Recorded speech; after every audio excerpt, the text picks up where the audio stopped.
How are we doing? Oh my gosh, everybody. That was an incredible game. Great home game. Great to be back in Seattle for the team. That's exactly what this team needed. Is the bottom line. After that rough road trip to kick things off, get back to Seattle, get a good practice in, just come out and stomp on the Flyers. Like there's just no other way to put it. It was just absolutely it was a fantastic start to finish performance for the Kraken, whether you're talking about kicking the game off 3 minutes in, getting a shorty, or getting Matty back on the board with a goal late in the game. He picked up an assist earlier. Fantastic for him to be getting points again. I got the Matty for Calder shirt back on because he had to for him after this one. Grubauer looked great again. Total team performance, holding the Flyers to one shot on goal to kickstart this game. Like all of it was incredible. Absolutely all of it. I want to thank everybody for being here for Emerald City Hockey Postgame Live, presented by Queen Anne Beer Hall. Um, yeah, this was a legit win for them. A nice return to form. This is the team that we're used to seeing facing a not so great opponent. And yes, they were the only win we were able to pick up on that road trip, but it was still like an iffy game, and it was still a little sloppy for the Kraken. Not that way today at all. Kraken just really controlling it. And say it with me, everybody. We got power play goals, two of them, two power play goals. I mean, that's how you knew we were going to win this game, forgetting about the fact that like those power play goals came after, we were already up by like a bunch, and the Flyers looked helpless really all night long. But I thought the power play, like we've been talking about, they needed to get back to Seattle. They needed to be able to have time to work on it. And they finally did, and we saw some very different looks from the power play in this one, able to pick up those couple goals. Absolutely fantastic. Grew just continuing it. I liked that Hackstall went with him again, just riding that hot hand. He had another fantastic performance tonight. This team is just rolling. I'm excited to get into the comment section, see how everybody's feeling, because I got to imagine everybody else is feeling pretty pumped up like myself right now because of that incredible Kraken win. Michael kicking us off with Matty is back, y'all. Matty is indeed back. He had been playing well, whether it was on the broadcast and you hear John and JT talking about, look, if he just keeps playing the right way, he keeps doing the right things, it'll come. The points will come. The scoring will come. He's playing too well for it not to. RJ and I talking about it on these broadcasts, on the deep dive, just like, look, at some point it's going to come. He's getting looks, he's getting chances. The luck can't stay this bad forever. And tonight, finally, we see that breakthrough. And look, we've been seeing that with everybody else, whether it's McCann, Yanni Gord, Jaden Schwartz, like whoever it's been. Once they get that first one, Oliver Bjorkstrand, once they get that first one, then things start spiraling for them. They can get hot. The floodgates open again. And so really hoping that that's the case with Matty Beniers, and he picks up those 2 points tonight, picks up that goal tonight, and he can keep that moving forward. I'm really looking forward to that, and we can get back to really talking him up in the Calder race again. Got to show off the shirts. Let's go. All right. Hockey Fork with the Gru, definitely deserving in this one. Yes, this game might have pushed him below 900 for the save percentage for the season. He had finally crawled up there. First like Kraken goalie to really be there all year, or at least after any significant amount of time into the season. Just shows how great Philip Grubauer has been playing lately. And in this one, look, one of those goals, yeah, it's tough. It's there. It's a good goal. The second one, that's a weird bounce coming off the board. He wasn't prepared for it. He's kind of flopping around. Like there was stuff going on there. I don't entirely blame Grubauer for that one, but it was just another solid start. And let's be honest, when you're only facing one shot on goal the entire first period, we've heard it now from all the goalies to have ever suited up for the Kraken. It's tough, or if you go listen to other teams' goaltenders talk, it is so tough to get into the game, get a rhythm going, stay focused, all of that stuff when you are not facing shots. Because that's, It's a weird situation in the sense that, like, a goalie wants to see shots, even though that means maybe his team isn't performing well. Like, in this sense, seeing only allowing one shot on Philip Grubauer, that means that the Kraken are performing great, but it's also one of those things where it's like, as an athlete, you wanna be doing your thing, and when you're not doing your thing, it's then that much harder to get back to doing your thing. So it's like this weird situation with goaltenders. But Philip Grubauer, he's just been so lights out really since he came back from injury, and it's been so nice to see him get going here. I'm ready for him to get going more, as we get a little further into him, really regaining that starting job.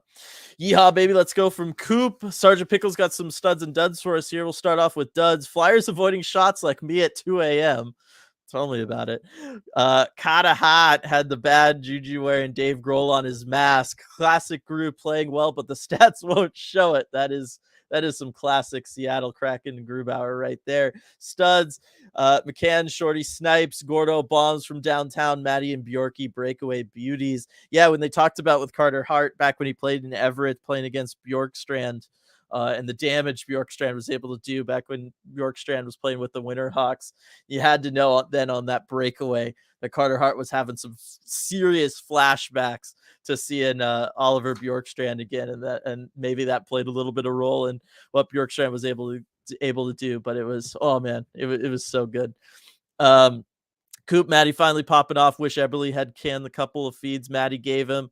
I know that would have been cool, but hey, it's all still good. It's still good to get Maddie back on the score sheet. Tammy Kraken seemed to have listened to the last ECH postgame. Yanni out there on the power play in front of the net doing good things. Yeah, I'm telling you, the power play, they were trying to get pucks to the slot. They were trying to move pucks around, get them into new spots. It was all fantastic. They just needed to be able to get back to Seattle, get back to KCI, be able to work together, get all on the same page. Really, really good. Michael, what a game by Yanni Gord. Incredible play all night long. Absolutely, excuse me. Just a fantastic game from Yanni Gord tonight. Picking up a couple goals. He really needed that. And then just that second one, as I see Coop talking about next with that power play goal, like that thing was awesome. You could just tell he was putting everything into that. He was feeling it. He was unleashing a lot of frustrations that I think a lot of the Kraken players had after that road trip out on that goal. And you could just see it was awesome. Greg, been a while, guys, and I missed you. I missed you too, Greg. Question: it's obvious teams are taking runs at Matty, but for the most part, his teammates are defending him. Do you think they are doing enough, though? Yeah, I do think that they're doing enough. I think it's natural for everybody to take runs at the rookie. That's pretty standard. It's also natural for teams to take a run at the opposing team's best player, which it could be argued that it's Maddie, although, maybe it's not quite Maddie. Maybe that'll come in the future, but Maddie is certainly up there for the Seattle Kraken. I think the team is doing a good job of standing up for him. They're just sending the message of, look, if you're going to take a run on him, it's one of those things. It's like near impossible to stop it from happening, but you can send the message of, look, if you're going to have to answer for it, and then you hope that that's enough to persuade guys to not do it. That's kind of how the NHL just works these days. I think they're doing enough. Look, I remember like Sidney Crosby back during his rookie season and the stuff that the Flyers were doing to him. I mean, they were just cross-checking him right to the teeth, knocking out all his teeth, all that kind of stuff. The game has evolved away from so much of that over the last, 30 years or so, really, like in the post Gretzky days through to now. It's just steadily kind of gotten away from at least being dirty or overtly harmful, like where the intention is clearly just to hurt somebody rather than just kind of knock them around a little bit. So I think the Kraken are doing enough. You want to send that message that, look, if you're going to do anything to our guy, our rookie, you're going to have to pay the price for it. And the Kraken are sending that message. Is it always going to be enough to keep the other team from doing something? No, it's not. That's just the realities of sport, and that's the realities of being a really good young player in professional sports, is that everybody's going to try to take that shot on you. So it's just one of those things. It's kind of inevitable. You can't stop it from happening.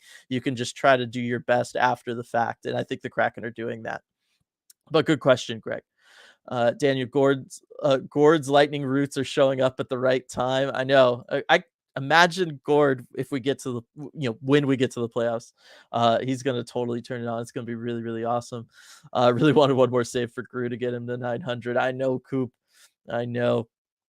Let's see. Flyers bad or Kraken good? Yes, Sergeant from Sergeant Pickles. I would do that for sure. Absurdly same at the dancing emojis. Yes, that's right. It's a Emerald City Hockey dance party. That is right. We'll have to dance with RJ when he comes in, and as Ben's pointing out, between Macklemore and the score, what a great game at home. Definitely got to dance like everybody was dancing when Macklemore performing. That looked like a lot of fun. I can't wait to hear RJ later on telling us about that experience. Um, let's see, got a super chat down here from Gary. How's it going, Gary? Can confirm Kraken gave a meter is indeed full. Obviously referencing that epic quote from Dave Hackstall this morning after morning skates. Oh man, that was fantastic, wasn't it, everybody? Like, it was so cool to see him like just give that level of personality and just be that kind of frank about the team and talking about the guys. Like, it fired me up so much. You had to know that was going in, and he loves beating the Flyers, Coach Dave Hackstall. Thank you very much for the super chat there, Gary. I couldn't agree more. Let's see here as I go back up. Yeah, Dexter, kind of similar stuff there. Definitely shoe shine, great one tonight. Maddie bursting off that shine. Yes, for sure. Oh, it's so good. Um, I legit hate Konechny. He's such a troll. I know, but he's a good player. Unfortunately, that's what makes all the trolls like the Brad Marchands of the world so frustrating, is that they can get under your skin and they'll just like score on you. Oh, it's the worst. Ale, good game for the boys. Like seeing Yanni and Maddie and their offensive slumps. Definitely, definitely, definitely. Ty capitalizing all the L's in Philly and Philadelphia and Flyers. I see what you're doing there, Ty. So many L's for them lately. Be right back. Need to let my buddy have it. You go for it, Ty. Let him have it for all of us. That was if ever there was a night, this is the night. Edward, I like when the Kraken give Grubauer goal support. I do too. He deserves it. It's really, really nice. It's really, really nice when that happens. Burnt creme, to be fair, Philly looked over towards. I would be. I can't imagine that was an enjoyable locker room for them to walk into at any of the intermissions or after this game. We're gonna have to ask RJ if, when walking past kind of the visiting area to get to the Kraken locker room, if they could hear anything coming out of that visitors, because I could see it. It's either one of those where like he's just quiet and things are really, really bad, or he's loud and letting you have it. You know what I mean? Gary Oliver is so freaking good. So many great moments, always in the right spot, making amazing plays. Bjorkstrand has just been one of those guys. He's been kind of snake bitten all season long, gets up to gets his 11th of the season here, but he's really been the only Kraken volume shooter. He's been taking shots. He's been trying to create offense. He loves to do that from the slot, play that east-west game that's very unique. Especially on this Kraken team, just really not a lot of guys who like to do that. And so he creates some very different looks, and you can tell that it throws defenses at times. So whenever we get to see him score and kind of, work on that aspect of things that just hasn't been there for him this season, unfortunately, I'm always just so thrilled and happy for him, and because he puts in so much work. I'm really, really glad when he gets rewarded for it. Lindsay, are the Kraken finally back to form after the All-Star break? Come on, Lindsay. What kind of question is that? Yes. Did you not see that game tonight? I would say so. I got to think we would all kind of agree on that one. Shoeshine pointing out Maddie had 4 takeaways tonight too. That is right. I'm looking at it right now. 4 takeaways for Maddie. That is, I don't know the last time I have seen a 4 in the takeaway column. That is a lot of takeaways. But I'm telling you, Maddie's just been feeling it lately. He's feeling it everywhere but the face-off dot. He's 18% tonight. That's not very good, but he was feeling it everywhere else tonight. It's just good to have him back, so to speak. You know what I mean? Ayers, great win tonight, especially liked how after Beniers got knocked down in the third period, he immediately got back up and retaliated with a score. Let's go Kraken. If that isn't leadership material, I'm telling you, put the C on his chest. We're going to see it. I know everybody wants Yanni Gordon, all of that, but I'm telling you, those are the kinds of plays that stick with the rest of the guys on your team. And come next training camp, when that stuff gets floated around again, that's the stuff that plays. It really, really does. And it's the stuff that as he gets older and the Kraken start bringing in other people, Shane Wright, Jagger Firkus, Yanni Newman, all that kind of stuff, right?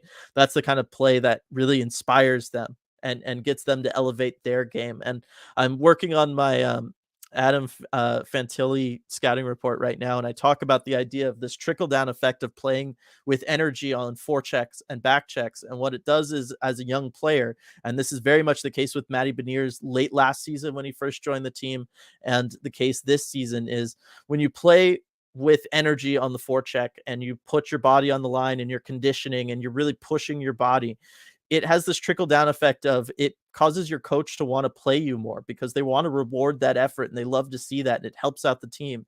And then as a young player, by getting that additional playing time from your coach, you're able to just have more time out there, get used to the speed of the NHL, get used to your line mates, get used to the game at the professional level, which then in turn makes you a better player faster. It allows you to develop more and to develop more quickly. And so it just by having that mindset, guys like Matty Beniers having that mindset, he's able to put himself on this trajectory to be that much more successful than maybe some of his other peers. And so to have somebody like that this early in a franchise's history who can be that kind of lead by example guy, I think is going to be really, really special and important for the Kraken moving forward as we see the rest of their prospects start slowly trickling in to this active NHL roster. Because it's just one of those things, but that, it doesn't matter how skilled you are, as long as you put in that kind of effort, you get that extra playing time, and then you start getting better. Saw it with John Hayden tonight. Played a lot of ice time for John Hayden, 1331, had some good scoring looks, but it's because he's been putting in that effort. It's been getting him the ice time and the spot on the active roster over Daniel Sprong, right? Sprong's been scratched, Hayden's been in. Hayden's been making the most of that ice time. He's getting more of it. He's getting more scoring chances from it, right? It's this trickle down effect, but you got to be there to put in that effort at the beginning. And this Kraken team is a great example of that I would show to anybody, anywhere in the world, really, about what that can do for you. So sorry, I know I went off on a tangent. We could get back to how awesome the Kraken were tonight, but I just wanted to get that one out there because it's already been something that's been on my mind, and that comment really brought it up. So thank you, Ayers. Let's see. Really interesting to hear Tort's comments after this one. I know, right, Sean? Like, what do you even ask him if you're a media member? I don't even know. Stratic. So this was being discussed on the Flyers Reddit. Who would win in a fight, Hack or Torts? Torts is maybe sneaky old. I don't know. Torts has definitely got the fire. I mean, Torts tried to take on the entire Calgary Flames locker room not that long ago. 4 or 5 years ago, he just went storming in. He was going to take on that entire team all by himself. So there's a fire to that. But you know what? Hackstall's got that quiet confidence of somebody who could probably handle himself. You know what I mean? Like, it's one of those things, like the legit guys who know they've got it. They're not flashy about it. They're not the loud vocal ones. They know what they're about, and they're confident and they've got that. So I think I would actually go with Hackstall on this one. Stratic. I really think I would.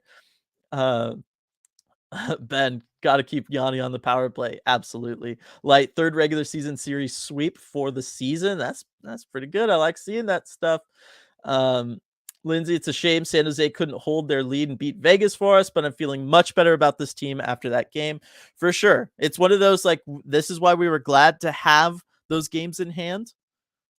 We unfortunately kind of burned them in a not great way, but it just means, that we were able to survive a stretch like that without really being out of it. And that's really, really great. Let's see. Maddie gets knocked down, gets back up again. I like that. Definitely. Sorry, I didn't do it to the melody. Just glad Flames keep losing. Do not want to see them in the playoffs. I agree, Daniel.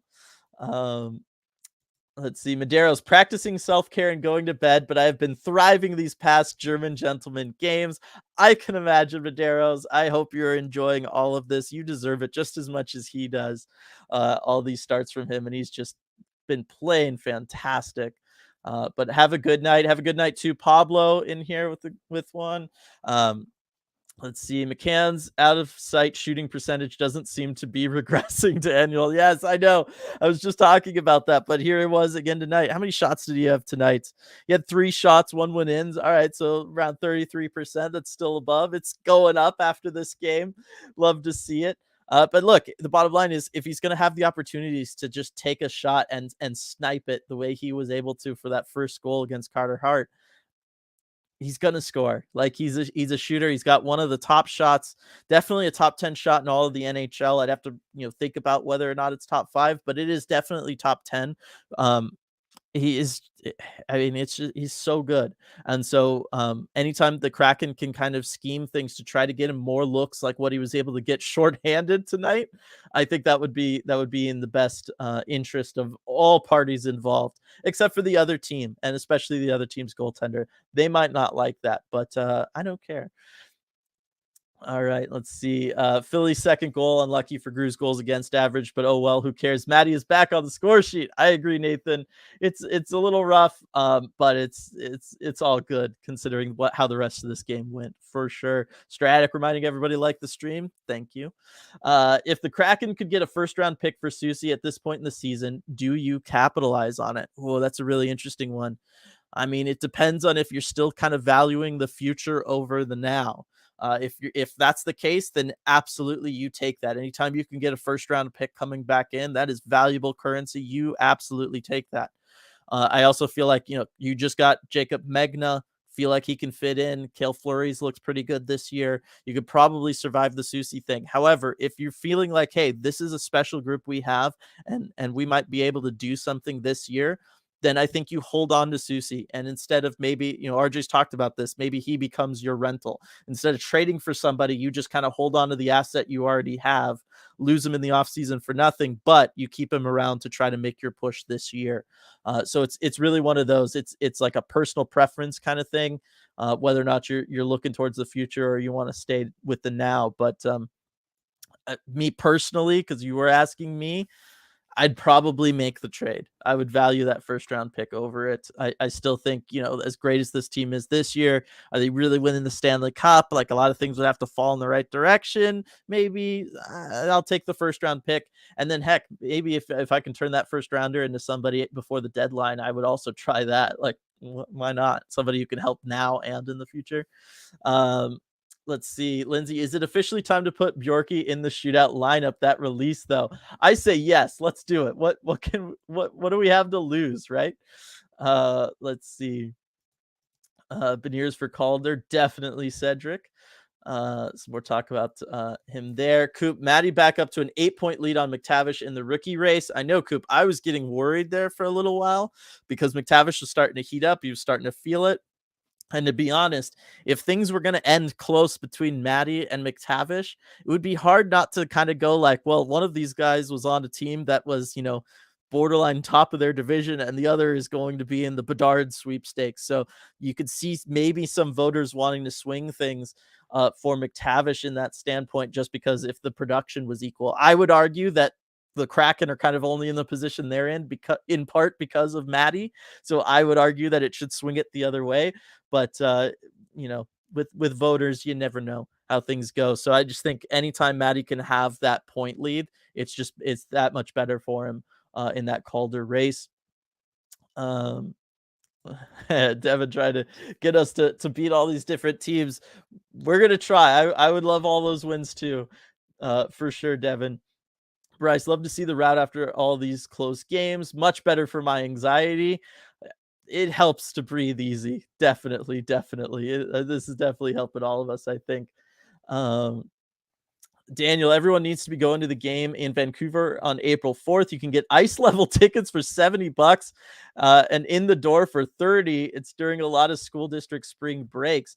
Those are cheap tickets. Like, people in Vancouver must not be happy with their team this year, which I guess isn't that surprising. But yeah, that is an interesting one. And I got to think you're going to see a decent amount of Kraken fans going up there for that one. Let's see. Cody, this one makes me more upset about squandering their games in hand after the break. I know, but it's, if you had to do that to kind of kick everybody in gear, get everybody fired up again, get all those nasty, pointless and goalless streaks out of the way, then that's the price we got to pay. And I'm still feeling okay with this team. And how could you not after the way they played tonight? Coach Stewart, great to see Gru come out as the clear number one. Definitely. Sergio, Detroit is next. Yes, that's going to be a tough game. Detroit's been pretty good here as of late. I know on my fantasy team is somehow a bunch of Red Wings. I don't know how that happened, but we got RJ coming in here. Let me add him.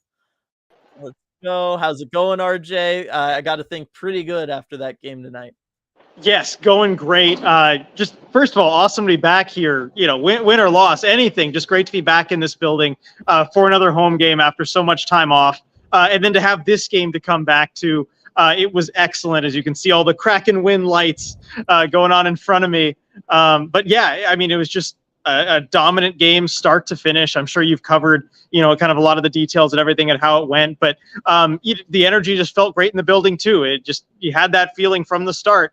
The Kraken are going to win this one. They came to play, and it was just so great to see that effort from them tonight. Yes.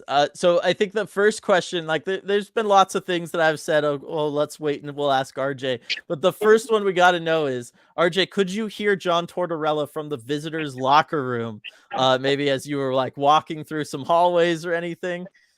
Let me tell you, I was so tempted to just go to the Tortorella presser, to just skip the Kraken ones entirely and go watch the Tortorella one. I ended up going and listening to the Kraken ones, asking questions there like I was supposed to. I was good, but I was tempted, and no, I couldn't hear it from the Kraken locker room. But let me tell you, as I was walking back after the Kraken media availability, I could hear him. He was kind of stepping aside. He was talking to a few people. I think it was part of the media contingent. I'm not sure exactly who, but there were definitely some things I could hear. And the tone is as what you would expect.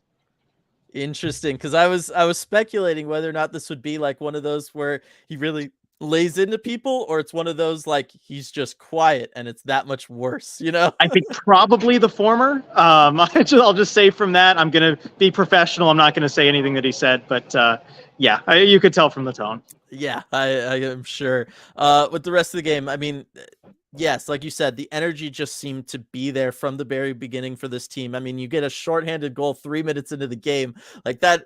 You can't ask for a better start than something like that. It's just everything about it was just there for them today. And I really feel like them getting home, being able to skate at KCI, get all that stuff normalized for them. I mean, this just looked like a whole new team, especially on the power play. Yeah, the team looked refreshed, and I think that's exactly what you get from being at home for a day and getting a solid, proper morning skate in after not having skated the previous day. I think that did wonders for them, just kind of getting them back on track. And yeah, that shorthanded goal really sets the tone. It could be a very different game if you allow one, on that early power play. I mean, the Kraken allowed a power play goal early in that Flyers game a couple games ago. And I mean, the Kraken ended up winning that one, but still, it can go the other way. And that shot from McCann, I mean, that's just what he does. Yanni Gourde was asked after the game, were you trying to get him to pass on that? Do you think he was going to pass it? And he's a shooter. Canner's a shooter. Yep. Didn't even let the question finish. Just he knew he was taking the shot. Yeah, if you give someone like Jared McCann that shooting lane, he's taking it and he's finishing like he did. Absolutely. Got a couple super chats here. One from Kraken Spectacor. Good to see Gru get the coach respect that he deserves. Yes, Gru getting that start tonight. I mean, he has earned them. Definitely. I loved seeing that tonight. Yeah, definitely. A banner night for Philip Grubauer. Just getting the goal support. Finally getting 6 goals of goal support. That is the most the Kraken have ever given him in a game. Mm-hmm. And that was great to see. I asked Jared McCann, too, what does that mean to get the most goal support you've ever gotten for this guy, where, it's been an issue in the past. And he talked about how important it was with Grubauer having some really good games where maybe they didn't get a whole ton of goal support. But to get this one for him was absolutely huge. Definitely. And McCann bringing back the goalie kisses too. You saw the video after the game. Yes. Always good to see that. The other super chat here from Becca. Thank you very much. Culture is inevitable. Good culture is intentional. Hackstall treats his team with respect. I think that makes the difference some nights. Yes, absolutely. He does. And I mean, I think it said a lot too. And he was asked after this game, were there any individual performances that really stood out to you or that you wanted to praise? And he said, look, I'm not going to single out anybody after a total team win. This was a performance from everybody. Yeah. And that's just not what we're about. So no, am I going to single someone out? No, we all played really well. Yep, and I agree with Greg and Daryl in here talking about what a great comment that was. I agree, Becca. That was good stuff. Thank you for the super chat. Talk about people feeling good tonight. Jules in here feeling good. Good vibes today. Made a steak dinner for the family. Got a B on my math test and got to watch a Kraken win. Let's go. Nice. Good all around. All about. Yes, definitely. I want to talk about the power play, RJ, because we saw something that we haven't really seen yet this season. That being a pretty nice effort to try to get the puck into the slot. And part of this was the Flyers just looked like they didn't know how to, penalty kill at all tonight. But we saw, a couple power play goals. I can't remember the last time we could say that. Things just looked really solid for them. They got zone entries. They got pucks moving around the new places on the power play. And you know what? They were rewarded for it. Yes, absolutely. And two, you're talking about you can't remember when the last time that was. I looked it up because I was curious. The last time the Kraken had multiple power play goals in a game was that 6-1 win over Vancouver, I believe right before New Year's. And that and tonight are the only times they've done that in the last 2.5 months. Wow. Yeah. That is brutal.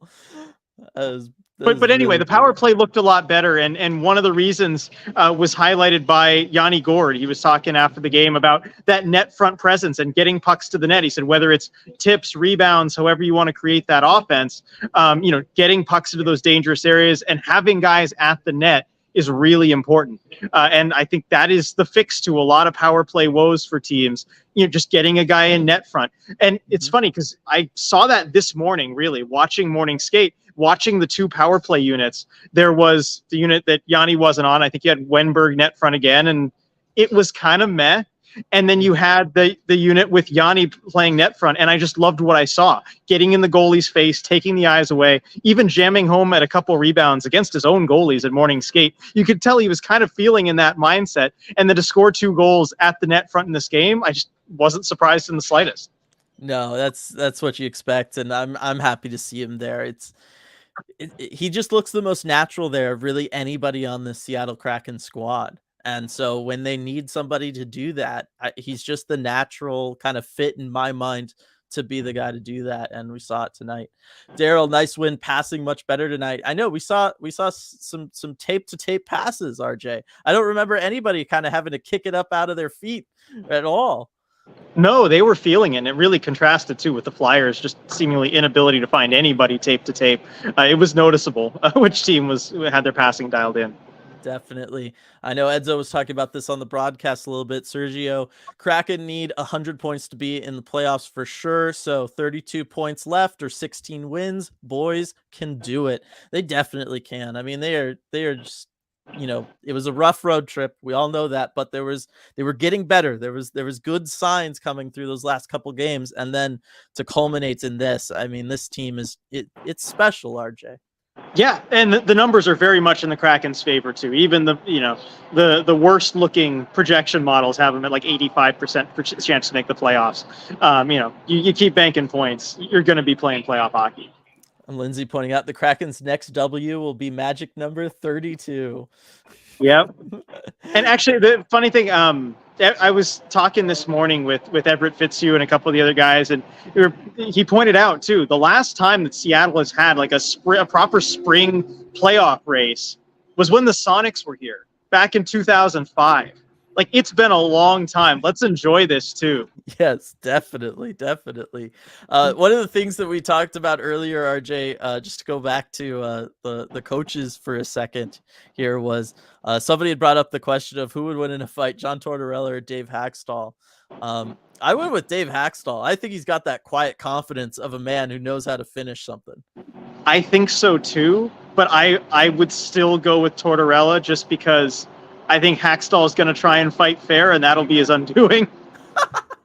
All right, fair enough, fair enough. Good point. I said, look, anybody who's got the passion and the belief that they could go challenge the entire Calgary Flames locker room by themselves, I mean, that's somebody to be a little afraid of.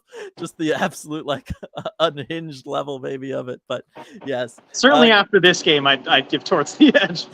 yeah, it's true. Couple more super chats here. First one from Braun. Oh, fine. I admit defeat. I'm officially in on Hackstall. We did it. Let's Mission go. accomplished. We did it. Everybody talking about that. That's a lot of fun. Tammy with the celebratory treats for Afra. We can definitely do that. Let me get her up here in just a second. Make it so. Leanne with the big $26 super chat. Wow. Thank you very much, Leanne. For Jared's goal and the energetic power play, so much fun to watch. That's just the bottom line takeaway of this game, RJ, is that it was just fun hockey, and how awesome for the fans at CPA to be able to see this, because yes, it's been a while since we've talked about the whole like, oh, the Kraken are only good on the road. But for the Kraken fans there to be rewarded after a very long break between being able to see this team last, that's got to be so awesome for everybody. Yes, well deserved for everybody in the building. And there were a couple times where I was actually just trying to like get video of just how loud, how into it the crowd was. And it was actually one time it was interrupted by a goal. So then it kind of threw things off, which was pretty cool. But yeah, and also the sing-along, Friends in Low Places, that was really cool. The fans getting into it. That might be the loudest sing-along that I've heard so far. Everyone was feeling it tonight. You could hear that on the broadcast. And yes, that's cool. And speaking of like everybody feeling it tonight, like talk about the Macklemore thing, because I think that plays a role in all of this too. I mean, that's getting people pumped up and energized really from the beginning all the way through the end too. Yeah, and I know I got some mixed responses on the Macklemore video. I know he can be a bit polarizing, but I think it was pretty cool. He was up there getting fired up, recording his music video. I was a little worried for him, though, because he looked like he was trying to fully stand up on the Zamboni, like on the top of it. He kept going one step higher, and I'm like, be careful, man. Like, you don't want to fall off this thing. While it was moving, like, I don't know that I would dare do that. Finally, when it came to, like, standing just on the very top of it, I think he put 1 foot up there, realized it wasn't as stable as he maybe thought it was going to be, just gave a few fist pumps, and then moved back down to the last step. Yeah, there's a lot of stuff going on in there that I don't think everybody knows about. But look, bottom line is you're not going to stop a man who's recording a music video while wearing khakis. Okay, like that's just bottom line. He can do what he wants. Once you reach that point, he's fine. He's fine. All right, let's start feeding Afra her good treats. And I broke out the good the good frosted Christmas treats here for Afra. Oh, nice. After that Kraken win, I mean, we all deserve a little treat.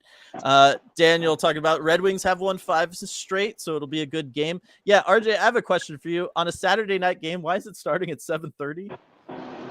I think is it some kind of national TV thing? I think it's nationally broadcast. That makes sense. That makes sense. That must be what it is. I remember they changed the game time earlier in the season, and I think it's because of national broadcast reasons. Yeah. I don't like it. It means we're all out later, but that's just what it is. But it's going to be a super exciting game. I think it's going to be a great matchup.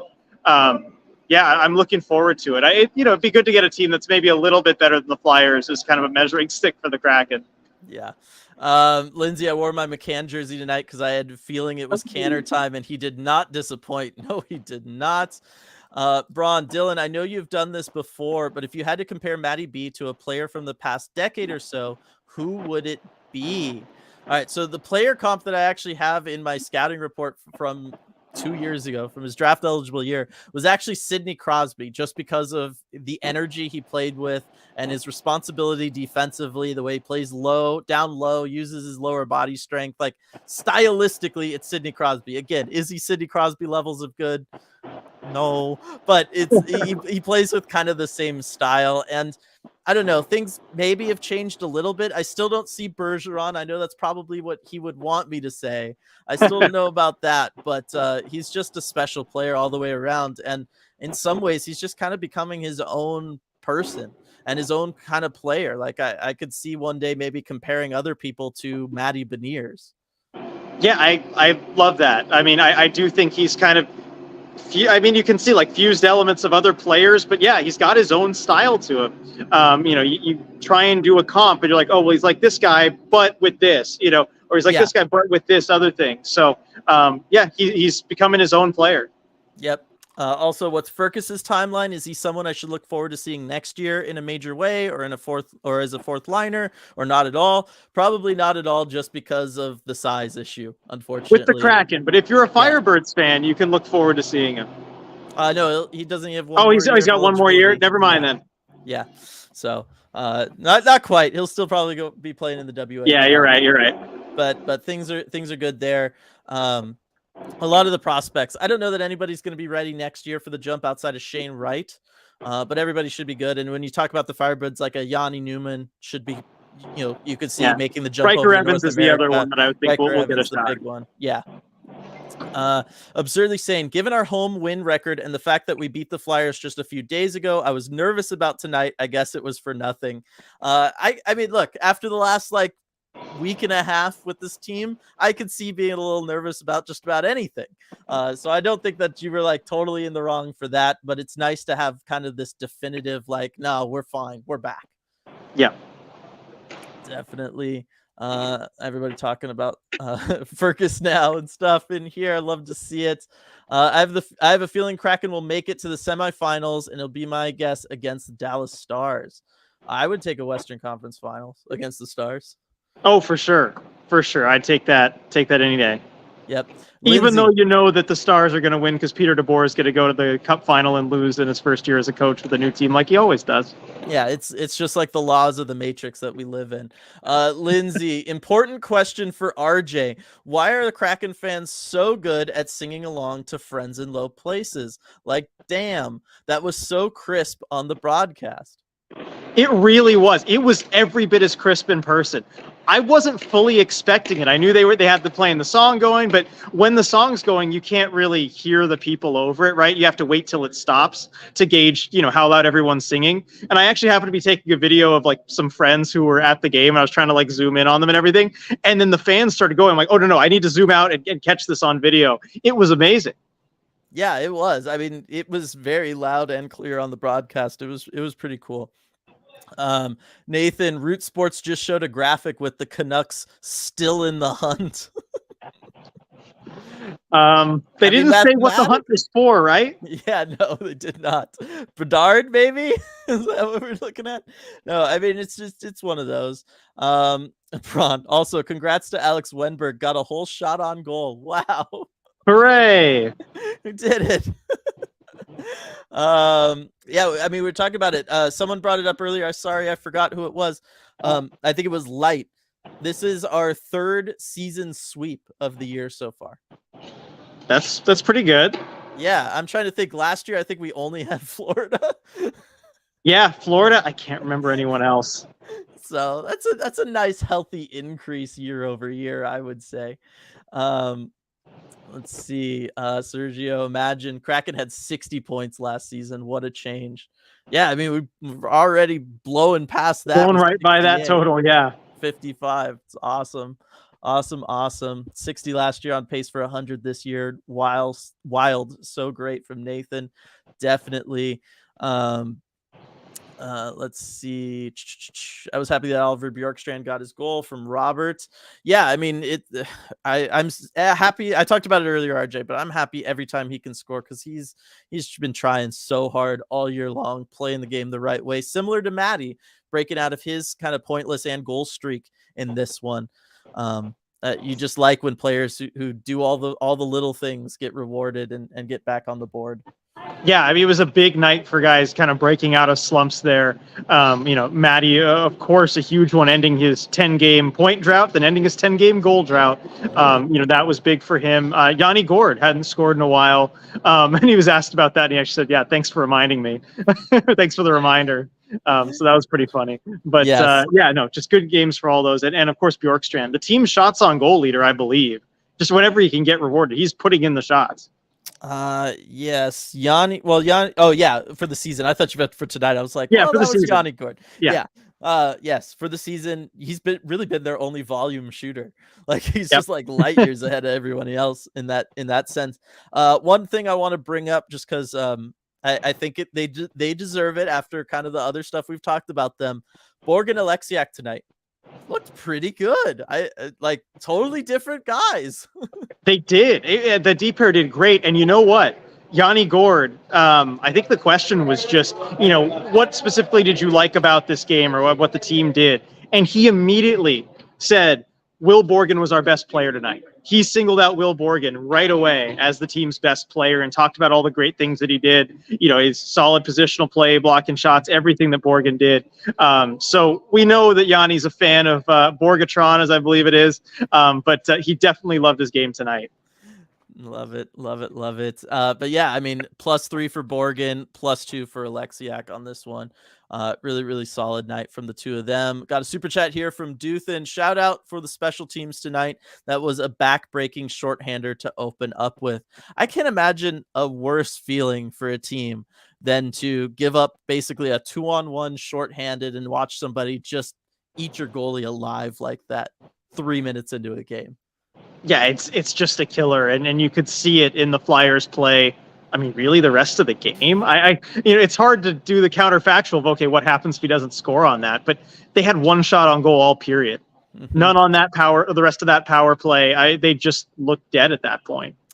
Yeah, they had a couple times where they got back into it and they looked a little dangerous. And I thought like certainly there was that stretch towards the end of the second period where I was like, oh man, the shutout is really not going to last very long if the Kraken keep playing like this. They were just kind of stumbling and fumbling all over themselves defensively. But they were able to get it done, get some, the Flyers pick up that first goal. And then that second one is just kind of like a weird bounce off the end boards, like stuff's happening. It happens. But yeah, it's just special teams were all over it tonight. Really, really solid. One of the other things I want to talk to you about that surprisingly we haven't talked about, no comments or anything about it. Jamie Alexiak getting into the fight with Nick Delorier. What do you think of that? Because it's one of those like when somebody's really like coming out to start something, you can't really be the guy who's just going to skate away from it. But at the same time, this is somebody who's very clearly like, coming after you because your team is playing well and his isn't. You don't want to do anything that's going to try to rile up the other team. It's a weird situation, huh? It is, because you don't want to be the guy who just kind of doesn't respond to it. You don't like how that's viewed in hockey circles. But right, as soon as the gloves dropped on that, I was just thinking, why? Your team's dominating the game. I mean, this is clearly an attempt to change the momentum somehow. And I mean, thankfully it didn't really work for the Flyers. But yeah, and you know what? I think you could kind of see that in the fight from Alexiak. Watch the video back. He looks like a reluctant participant, if I'm being honest. A lot of kind of grabbing, a lot of keeping at a distance. And, keep in mind, Alexiak, he's 6 inches taller than Delorier. Delorier is a really tough customer. Like, he fights a lot more than Jamie does. Yeah. But it just felt like Alexiak's heart wasn't in that. And why should it be? Right. It did make a lot of sense to me. Like he did it so that he wasn't going to get called out or anything for it. But it's one of those where it's like at some point I got to think that those kinds of fights go away in the NHL, right? Just because they only make sense for one side. If you're the other side, you can only lose. There's nothing you could gain. There was nothing Alexiak could gain for the Kraken in that scenario other than with Delorier coming off. Like, it's not a good trade for you. No. 1 for 1. No. Yeah, there's literally no upside to it. The only thing that you're doing is you're keeping things from getting dirtier. Because like if you don't agree to that fight, then the Flyers get frustrated and who knows what they do. We did have somebody asking the question earlier, RJ, about, teams are taking runs at Matty Beniers. Are the Kraken doing enough to kind of keep him safe or to try to, dissuade that from happening? I said I thought they were. Every time we've seen it, they respond. And it's one of those things that like it's just part of life for young guys in the NHL, Yeah, I think there's a limit to how much you can really deter something like that, no matter who you have on the ice, even if you do respond every time, which I feel like the Kraken are largely doing. Guys are still going to try and take runs at your talented rookie player. You just need to make sure that if anything really goes over the line, that the price is paid for it. Yeah, and I think the Kraken are doing a good job with that. Gregory, lemon lime Gatorade time. I know. I had the Gatorade last win, and you weren't in the post game, and now you're in the post game, and I don't have the Gatorade. Oh, Oh man, we got I to don't make see this any happen. Gatorade around me. Just some Coors Light cans and I guess some water. I had an empty bottle of it because I was editing earlier and I was using it, but Afrit stole that, so I got nothing, Gregory. I'm sorry. Let's see. Looks like Juan the Baker. Torts refuses to answer the post-game question, says he doesn't care about the fans right now. He's just concerned about the team. Wow. Wow. All right. Maybe I should have gone to it. I was gonna say, if that's, I mean, I'm assuming that's legitimate. There's no reason for it not to be, but that's why I can't remember the last time I've heard a coach do that. Certainly, just for like game 55. You know what I mean? Yeah. I mean, although again, watching this whole game, looking at this, like bad game for them. I wouldn't blame any reaction after the team's effort tonight. Like they were just flat out bad. Yeah. Lindsay pointing out Buffalo. We had a season sweep against them last season. Thank you, Lindsay, for that. Becca, imagine having your morale depend on what Torts says. Oh no. You understand why Delorier is just going out there to get into a fight per game just so he doesn't have to hear it. That's all that is what that is. Just takes himself out of the lane. When was the last time the Kraken scored with a goalie pulled for delayed penalty or even end of game? Striatic asking. It does feel like a while. It's been a long time. Kraken there for a while. I mean, they had the shorty, they had the power play goal, you had the delayed penalty goal. I mean, they were kind of racking up every way you could score a goal. I know it felt almost like the subconscious response to like, oh yeah, we're only scoring at even strength, huh? All right, well, we're going to score it every other way besides even strength. Just like Jaden Schwartz with the whole, oh, you're going to point out I only have one 5-on-5 goal? Here's 2 more. Hey, I will take it. If us all sitting around and talking about this stuff, if us putting it in podcasts is what it takes to make all this stuff happen, I am all for that. If that's what it takes, I'm willing to make the sacrifice of talking about it with y'all. Let's see. Nathan, I'm trying to wrap my mind around Seattle having 3 playoff chases in the span of 7 months.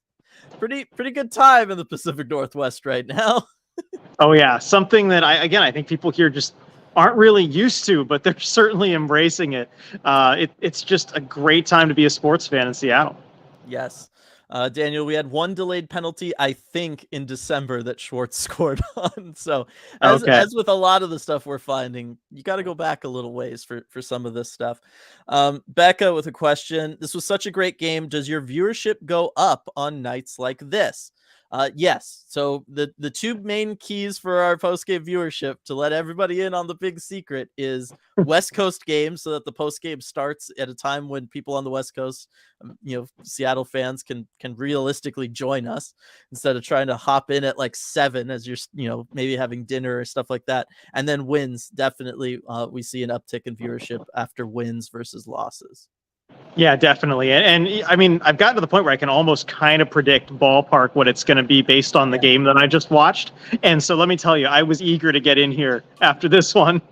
Yeah, we were up pretty high on this one. It's nice after games like today, and it's just nice to talk with everybody and have fun. Like the energy of it all is just better too. Let's see, Lindsay, remember before the season when people were saying we'd be lucky to squeak out a wild card spot and miss the playoffs by just a little, be a moral victory? Love how we flipped that narrative. I mean, I remember 2 months ago when people were still asking, are they for real? Yeah, I mean, it took a lot of second guessing, but I think at a certain point you're going to have to realize that, yeah, they are for real. They're in the thick of a playoff hunt. I think we got to get used to that. Yep. Cameron with the super chat. How are we feeling about John Hayden? Think he stays in over Sprong for the time being? I've liked his effort, in the last few games. Basically, any time that I've seen him up with the Kraken this season, I've liked what he's brought. again, plays limited minutes. He plays a very different role than what Daniel Sprong would. So, there's kind of a matchup thing. What do you want in the lineup? But I have no problem with him, as the fourth liner. And something that people have talked about as far as like the Kraken and potential trade acquisitions is, someone who's a bit of an agitator, somebody who can get under opponent's skin and fight if necessary. And I just don't think that's necessary because you have John Hayden if you do need that. And he's good enough. He's not, all you need is for someone who's not going to be a liability for, those 6-7 minutes on the ice. And so far from what I've seen, he hasn't been. Yeah, no. And I talked about it earlier. It's something I talk about in the Fantilli thing. It's like this trickle down effect of like effort and making you a better player at the NHL level. And Hayden is a really good example of that right now. Maddie's a really good example of that. But I've loved the effort that we're seeing from him, the work that he does on the forecheck, his ability to, he just gets the puck in the offensive zone and he throws it on net. And you can tell he catches the goalies by surprise a lot. Like it's something that they're just not used to seeing. But I just think overall the energy, it's just all of it. There's just something kind of special around him that it seems like the team is responding to, especially his line mates. And that line, I mean, they earned the ice time that they got tonight. They were getting a lot of shifts there late. And I know part of that's because of the score, but I really think a lot of it is just because the three of them together are working really, really well. Yeah, they are. And if you saw at the end of the game, I don't know how much the broadcast showed, but there was kind of a scuffle right at the buzzer. And John Hayden was majorly playing sheriff there.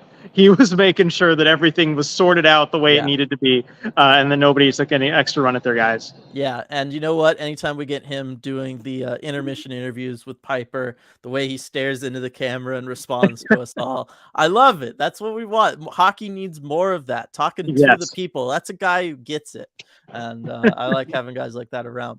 All right, I'm going to kind of do rapid fire here at the end for this last 5 minutes or so. Circling Seattle sports, do Alexiak and Delorier just like fighting each other, fourth fight between each other in their careers? Either that or it's just like, oh, wow, somebody who's sort of as big as me. We can do this. Interesting. Yeah, I mean, fourth fight over their career. That's a good stat. I'm sure our buddy Charles pulled that up. That's awesome. But yeah, Delorier, I saw he's only listed at 6'1". I mean, he's solidly built, but I think he's got 6 inches of height that he's given to Alexiak. I was gonna say he seems taller than that. Like he does seem taller than 6'1". I mean, he's just built so solid. Yeah, I was gonna say I remember them fighting last year when Delorier was with the Ducks.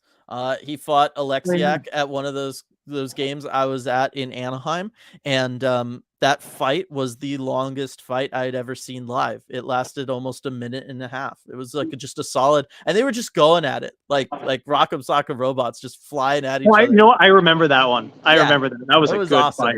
It was awesome. So yeah, there's something there. I don't know that we'll ever know what it is, but it was good. Let's see.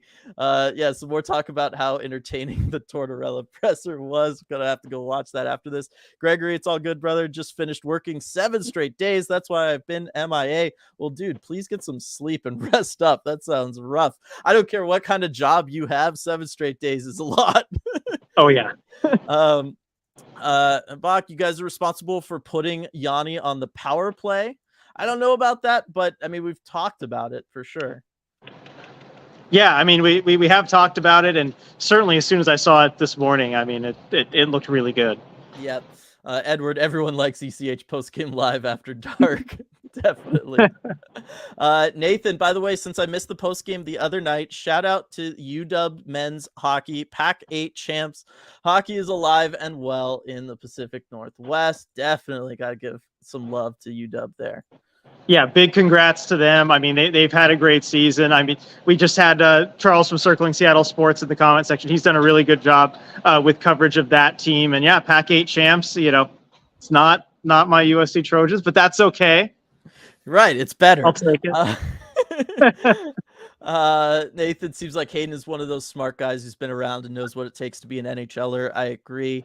I want to get back out to Coachella Valley and talk with Dan Bilesma just kind of about like what the team's doing down there, because they're obviously super successful, like 31-7 and something, like crazy successful, but just about the idea of like being in a position where you want that team to be as successful as possible while also preparing guys to maybe have different roles at the NHL, but that's ultimately where they want to be. Like, I got to think that that's a really interesting place to be in as a coach, and I would love to be able to ask him that. I wish I had thought of it, last time I was there.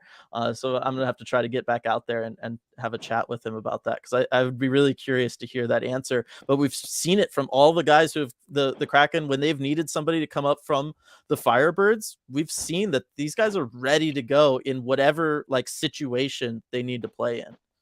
And that's so important, just in a system, to have that where they're prepared, whatever level they may be at. I know you talked about how effective the Penguins were at that for so long, knowing where guys could come up and slot into the roster. You're seeing that here. Yep, definitely. Gary, shout out to RJ's Armchair GM chat yesterday for the Patreon. It was amazing. Looking forward to the prospect chat. Let's go. Yes, RJ had a fantastic Armchair GM chat yesterday. Speaking of like rosters and all that kind of stuff. And yeah, prospect chat's going to be on the 21st. So definitely check out that Patreon if you're interested. Link is in the description below. Let's see. Chris, I'm late. Thanks, Philly, for 4 points. Good to see Yanni get a couple. Thanks, guys. Made it just squeaked it under the wire, Chris. Good job. Becca, Alexiak doesn't start fight. That's all on Delorier for sure. And then I got to finish on this one, RJ.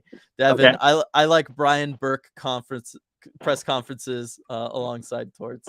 Brian Burke, some really solid press conferences too. Oh yeah. Yeah, for sure. You're going to get good stuff from him. Yeah, those are always a lot of fun. All right. Well, you're welcome, everybody, because I see a bunch of things popped in.